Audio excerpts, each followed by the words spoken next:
Well, good afternoon, everyone. It's really encouraging to see you all here today. I'm from the Angling Trust, and if you don't already know, we are the representative body for all angling in England. What we do, we fight for the rights of anglers all across the country. We run a large number and administer a large number of competitions throughout England. We campaign on environmental issues both in a marine environment and a freshwater environment to protect fish stocks, protect the environment, protect against pollution and a whole range of other issues. Through our sister organisation, Fish Legal, we're able to take legal action and offer legal advice to our members on environmental issues that affect fisheries. We promote angling in all its forms through the Angling Development Board, which is another sister organisation of the Angling Trust. And this is the first time that angling has had one single unified body to represent all types of angling and to show a united front for anglers. As the Marine Environmental Campaigns Manager, my job is to campaign to conserve marine fish stocks, marine habitat for the benefit of recreational sea anglers.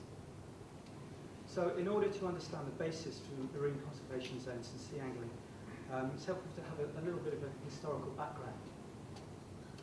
Years ago, many years ago, hundreds of years ago, the sea was considered a limitless bounty.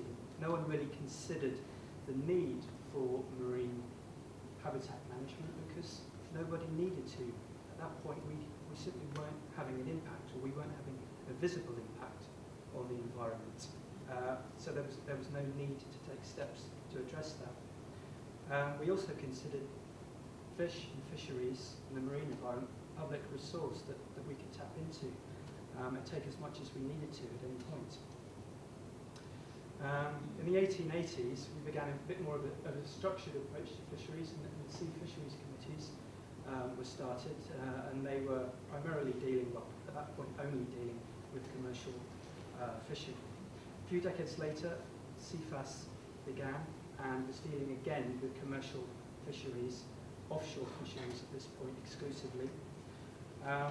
During the war, the Second World War, fisheries benefited from the fact that simply the fishing effort was reduced, and fish stocks, the impact we'd had at that point on fish stocks reduced. But soon afterwards, post-war boom, population boom, economic boom placed unprecedented pressure on fish stocks and demand for cheap food and protein. As such, fish stocks went into rapid decline, which was exacerbated in the 1970s with various technological developments, such as the introduction of monofilament nets, which saw fish stocks decline even deeper. At the same time, the Common Fisheries Policy was introduced and has subsequently overseen what can only be described as catastrophic declines in most fish stocks. So why am I giving you a bit of a historical background? Well, of course, we now know that the sea is not an endless bounty, and we can't just keep taking and destroying habitat.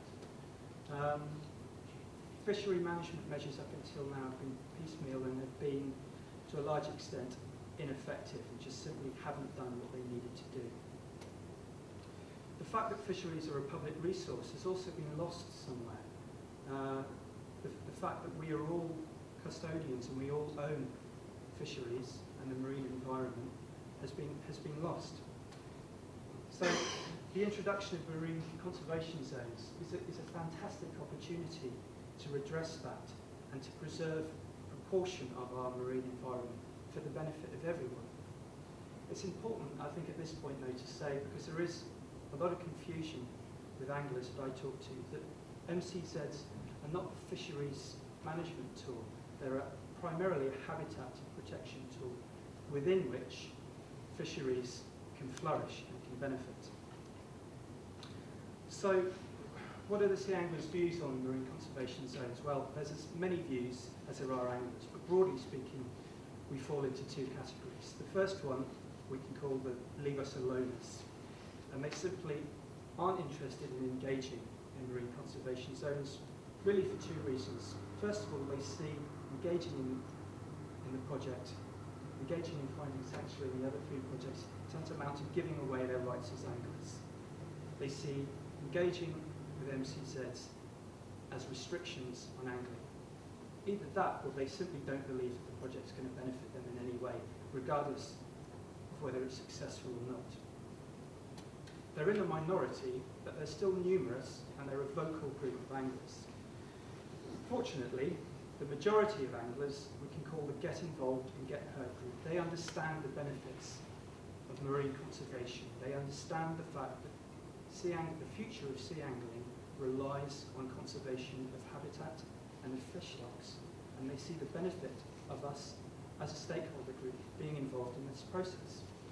The Angling Trust supports any angler who wants to get involved in the marine conservation zone projects in an active way and in a constructive way. So why is it important that anglers are involved? Well, obviously the potential impact on angling is huge. Both the benefits, should the marine conservation zones work, are huge, and that's what we're after. Conversely, if there are any restrictions on local levels, this could have a big impact as well.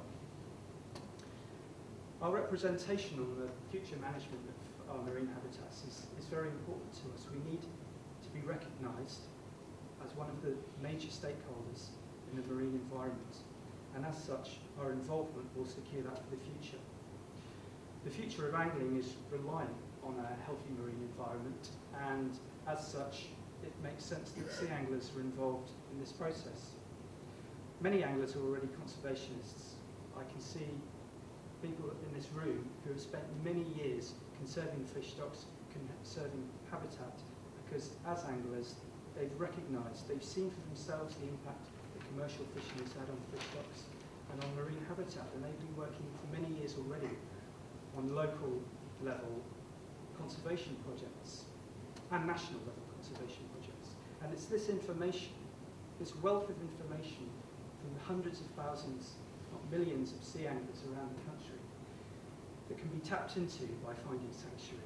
It's the information we have on where anglers fish, where the prime spots are, and where the marine habitat needs to be protected.